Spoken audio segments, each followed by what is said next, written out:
Pera na rin ang Iran at Israel sa mga nakalipas na taon, subalit ito ang pinakamalaki nilang salpukan na ayon sa mga eksperto ay maaaring tumagal at umusbong sa mas malawakang giyera. Bagamat wala pa namang naganap na direktang kumprontasyon ng kanilang mga puwersa sa lupa, bukod na lamang sa palitan ng pambobomba at pang-aatake gamit ang mga drone at missiles ng Iran laban sa mga targeted aerial strikes ng Israel gamit ang kanilang maaasahang Air Force. Dahil sa distansya ng dalawang panig ay tila imposibleng magaganap ang direktang gera na kakasangkutan ng ground troops ng dalawang bansa, kaya't maraming war expert ang nagsasabi na masusukat sa aerial warfare ang kahihinatnan ng kanilang pagtutunggali. Ngunit sino nga ba talaga ang nakakalamang sa dalawang panig? Sa panig ng Iran, tila ba napag-iwanan na ito pagdating sa Air Force dala ng ilang taong sanctions laban sa kanila? Tinatayang nasa 350 lamang ang mga eroplano at attack helicopters ng Iran na pawang mga outdated na walang panama sa moderno at makabagong mga eroplano ng Israel. Subalit alam ng Iran ang kakulangan nilang ito, kaya naman bumawi sila sa pagmanufacture ng libo-libong drones at ballistic missiles na may kakayahang tumarget sa loob ng Israel anumang oras na nanaisin ng Iran. At ang mas matindi pa ay naperpekto ng Iran ang paggawa ng hypersonic missiles na mahirap i-intercept maging ng pambatong defense system ng Israel. Sa katunayan ay ilang oras lamang matapos ang unang wave ng Israeli attacks noong Biyernes na tumarget sa mga nuclear facility ng Iran at mga matataas na opisyal at scientist nito, ay agad rumesbak ang Iran sa pagpadala ng 200 drones, bagamat na-intercept agad ang mga ito ng Israeli Air Force bago pa man makapasok sa loob ng Israeli airspace. Dahil dito ay agad pang nagpalipad ang Iran ng mahigit 4 na dosenang hypersonic missiles, kasabay ang hindi mabilang na cruise missiles na ang ilan ay nakalusot sa mga syudad ng Jerusalem at Tel Aviv noong gabi ng Biyernes. Dahil dito ay ilang komunidad sa Israel ang sumabog dala ng pagtama ng missile, pati na ang pagbagsak ng debris mula sa kalangitan dahil sa pag-intercept ng Iron Dome ng Israel sa mga paparating na missiles, bagamat may ilan pa rin mga sibilyan ang napuruhan. Bagamat kilala ang Israel sa pagiging handa sa depensa sa ere dahil sa tanyag nilang Iron Dome, hindi pa rin naman ito 100% na garantisadong masasalo ang lahat na paparating na projectile, lalo na kapag hypersonic missiles ang pinag-uusapan. Para sa madaling pagpapaliwanag, binubuo ng 4 na stages ang air defense system ng Israel. Ang outer line of defense ay ang THAAD air defense system na supplied ng US na kayang mag-intercept ng paparating na missile sa radius na 150 kilometers. At kapag ito ay nalusutan, ay sasalo naman ang Arrow defense system sa radius na 100 kilometers. At ang inner line of defense sa oras na sumablay pa rin ang outer line ay ang David Sling sa radius na 15 kilometers, at ang pinakahuli ay ang Iron Dome na nakakalat sa buong bansa at sa mga matataong lugar malapit sa mga syudad ng Israel na siyang sumasalubong sa projectile sa loob ng radius na 10 kilometers habang ito ay nasa ere pa. Bagamat tila imposibleng malusutan ang sistemang ito, subalit dahil sa dami ng stockpile ng Iran ng missiles at drones ay gumagamit sila ng daan-daan ng mga ito at sabay-sabay na pinapalipad upang ma-overwhelm o mahirapan ang depensa ng Israel dahil sa iba't ibang bilis, altitude at direksyon ng kanilang pananarget. Kaya makikita sa mga video sa internet ang pagliwanag sa kalangitan ng Tel Aviv, ang capital city ng Israel, habang sumasabog sa ere ang mga missile mula sa Iran. Subalit sa isang iglap ay may dalawang mabilis na liwanag ang bumagsak sa lupa, na ibig sabihin ay mga missile na nakalusot at tumama sa mga civilian area na ikinasawi ng ilang Israeli civilians. Dahil dito, lalo pang pinalakas ng Iran ang kanilang opensiba sa mga sumunod na araw hanggang sa umabot na sa 370 missiles at mahigit 100 drones ang kanilang pinakawalan na naging dahilan ng pagkasawi ng 24 na katao at pagkasugat ng 592 pa, at inaasahang dadami pa ang mga ito sa pagsapit ng mga araw nitong linggo. Tinamaan rin umano ng Iranian missile attack ang isang oil refinery at power grid system sa loob ng Israel. Ngunit hindi maiiwasang punahin ng mga Israeli at mga pro-Israeli group na tila pawang mga civilian targets ang tinatamaan ng Iran kumpara sa mga nuclear site, mga opisyal ng gobyerno at weapons depot na tinarget ng Israel. Sa panig naman ng Israel ay lalo rin nilang pinaigting ding ang kanilang pananarget na tila walang makakapigil sa kanilang mga eroplano na maghatid ng bomba paloob ng Iran dahil ayon sa IDF ay napulbos na nila ang karamihan ng air defenses ng Iran sa unang araw pa lamang ng opensiba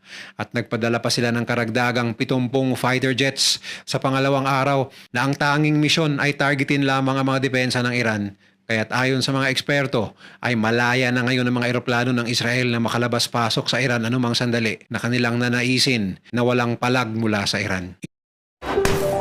When you travel, Sa Iran. Ito umano ang dahilan kung bakit may mga panibagong military official na naman ng Iran ang nalagas tulad ng pinuno ng Intelligence Bureau ng IRGC o Islamic Revolutionary Guards Corps na si Mohammad Kazemi, pati na ang kanyang kanang kamay na si Hassan Muhakik at Intelligence Officer Mohsen Bagheri. Patunay lamang ito kung gaano ka-targeted at precise ang mga pananarget ng Israel gamit ang kanilang mga eroplano. Ito umano mismo ang dahilan kung bakit imbes na missiles ay mahilig gumamit ang Israel ng mga fighter plane upang maglaglag ng bomba sa Iran dahil mas accurate ito at kaya nitong mag-refuel at bumalik na naman sa misyon upang gumawa ng panibagong airstrikes. At sa aspetong ito ay malinaw na nakakalamang ang Israel laban sa Iran. Ayon sa latest na datos, aabot sa 581 ang total na eroplanong pandigma ng Israel at 240 dito ay pawang makabagong fighter planes tulad ng F-15 at F-16 at meron din silang 45 F-35 stealth fighters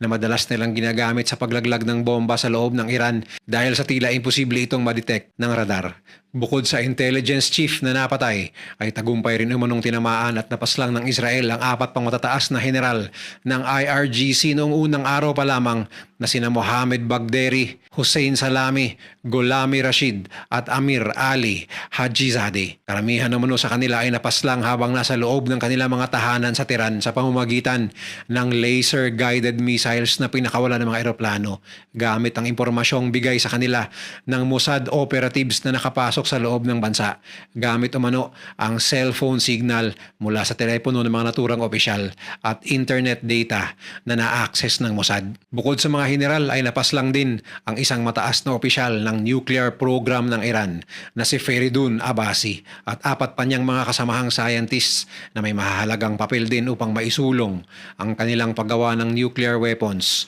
ayon sa mga Middle East expert na nakausap ng BBC. Dahil dito ay pinatigil na umano ni Ayatollah Khamenei ang internet connection sa buong bansa bilang pag-iingat na baka matrack pa ang iba nilang mga opisyal sa pamamagitan ng online activities nito. Maging si Khamenei mismo at ang kanyang anak ayon sa ulat ay inilikas na rin sa isang sekretong bunker upang makaiwas sa pananarget ng Israel. Subalit kung paniniwalaan natin ang isang ulat na lumabas ay nakahanap na umano sana ng tsansa ang Israel na paslangin si Khamenei nitong nakaraang araw. Subalit pinigilan umano si Benjamin Netanyahu ni Donald Trump upang ito ay huwag matuloy. Pero ayaw itong kumpirmahin ni Israeli Prime Minister Benjamin Netanyahu. Ngunit ayon sa Iranian state media na bukod sa mga military facility ay marami umanong nadamay na sibilyan sa opensiba ng Israel na aabot na sa 224